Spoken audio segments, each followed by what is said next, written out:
welcome to the Doug and Commish Show, Week 6 edition. And got a huge slate of games again.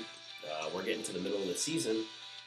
You'd think you'd be able to see the identification of every team, but with the trades this week, I just don't know that you know who's who. Starting with Little Caesar, made huge trades, got rid of Tom Brady. I mean, it just seems weird. I almost think he should change his team name because we don't even know who he is. We have no idea. But anyway, regardless, what do you think of the trade so far? I haven't had time to process the massive amounts of roster change so far, especially with the Little Caesar. I think just by taking a quick look at things, there's only 2 people remaining on his roster from the 16 that he drafted. Yep. It's going to take even the mighty Commish a little bit of time to dissect these trades. All right, well, let's go with Jockey. Jockey's 1-4. He's scoring a ton of points, just not winning. So when you look at his roster, you think he's got some positive things happening. I really love Cedric Benson. I mean, who would have thought he would have come out of the fantasy grave, come alive, and make himself relevant? Matt Forte actually starting to be somewhat significant again. And he's got Drew Brees, which, interestingly enough, he's on the bench. So let's get started right away. Got a lot of questions to answer. Matt Hasselbeck versus Kyle Orton for Caesar. Matt Hasselbeck is a very favorable matchup, going up against a team that gives 19 points to quarterbacks, and Kyle Orton going up against San Diego, 10 points to quarterbacks. Who do you like out of Hasselbeck or Kyle Orton? Dougie, I like both of them here. Actually, I like Drew Brees here as well. I know they're playing the Giants and everything, but, I mean, he's the man. Yeah. I like all 3. Orton, I'm not a big Orton guy, and I'm not a Josh McDaniels guy, but he seems to be putting up some numbers, and he's going up against a really, really surprisingly soft Charger team who just released their starting strong safety. So I would expect Orton to have a pretty solid day, but I'd expect the same for Hasselbeck. Now, how do you feel about benching Drew Brees? Are you one that says, I would rather lose with my studs in the game, or I'd rather take the chance and be risky? I would just caution him to be careful to not outsmart yourself. Don't get cute. Don't get cute. Yeah. But I don't think Hasselbeck against Arizona is really all that sexy or cute. Yeah. All right. Well, anyway, I think I'd take Hasselbeck here. Not by a lot, but I like him. The running backs, Matt Forte and the aforementioned Cedric Benson. Yes. Benson has a huge game on slate. Houston gives up almost 25 points a game to running backs. Ouch. And Benson looked great against a very, very good Baltimore Ravens. Definitely. So I have to think 25 is definitely in the realm of possibility here. It is. I mean, if he even plays late in the game. Yeah, that's true. It's definitely in the realm. Well, you look over at Caesar's group and Jamal Lewis and Clinton Portis. Jamal Lewis is questionable there, but at least he has the handcuff, which I think is kind of funny to say you have a Browns handcuff. Yeah, they blow. But Clinton Portis definitely getting back on track in Kansas City. Great matchup for him, too. So I think I'm going to go with Forte and Benson. Definitely. I don't like Jamal Lewis, even though I had him on my team. I'm not a big Lewis fan. And then also with Portis, I think his better days are way far behind him. Okay. I don't like him. All right, wide receivers, we got Dwayne Bowe, Hines Ward, Jeremy Maclin. For desk jockeys, Hines Ward, thank you. And I was kind of looking at Jockey's roster, and I kind of look at Jeremy Maclin, and I think, he did have one huge game. Got targeted a lot. Yeah, a lot. It was coming off of a bye week, so you have to keep that in mind.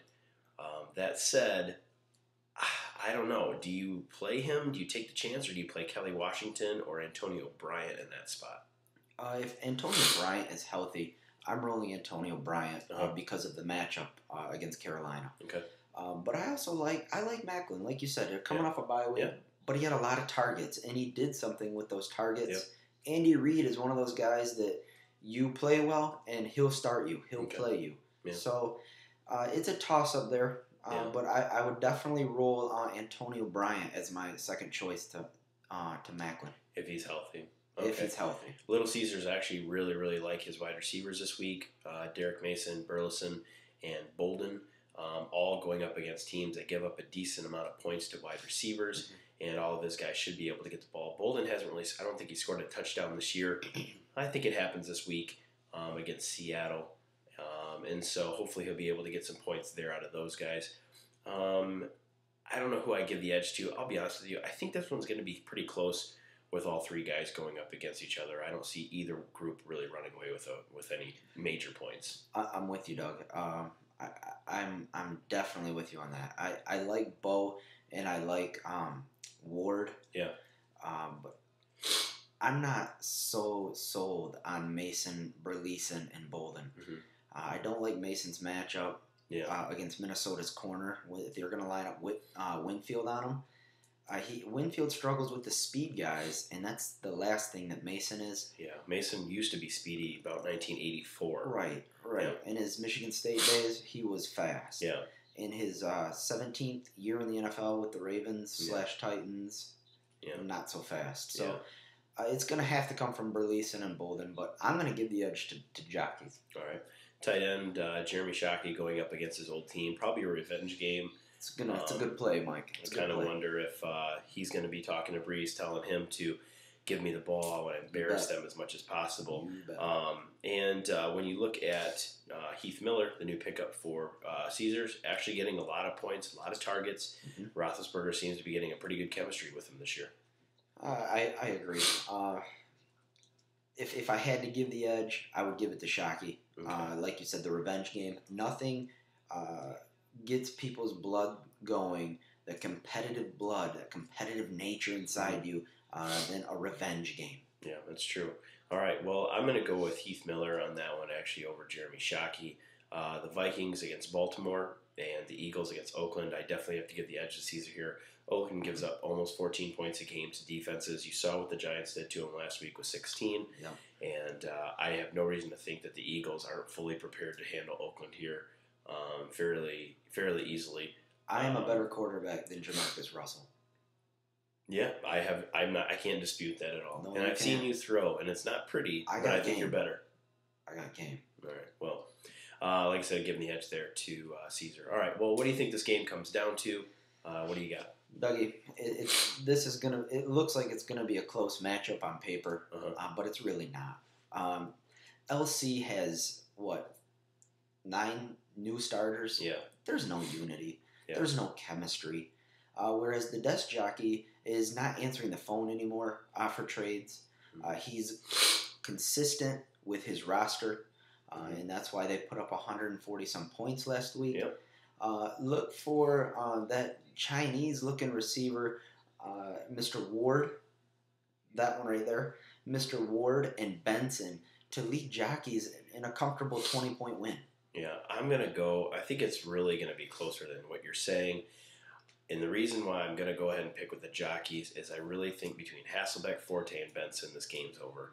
And I don't really like Caesar's other running back in Jamal Lewis against Pittsburgh. I know that they just lost one of their linemen, but nonetheless, I still think that it's going to be okay for jockeys. But I think it could be a little bit closer than what you're saying. I don't think it's going to be 20 points. It's going to be more around the realm of 10. Nonetheless, I'm going to go ahead and give the edge to the jockeys. So we'll be right back with our next matchup.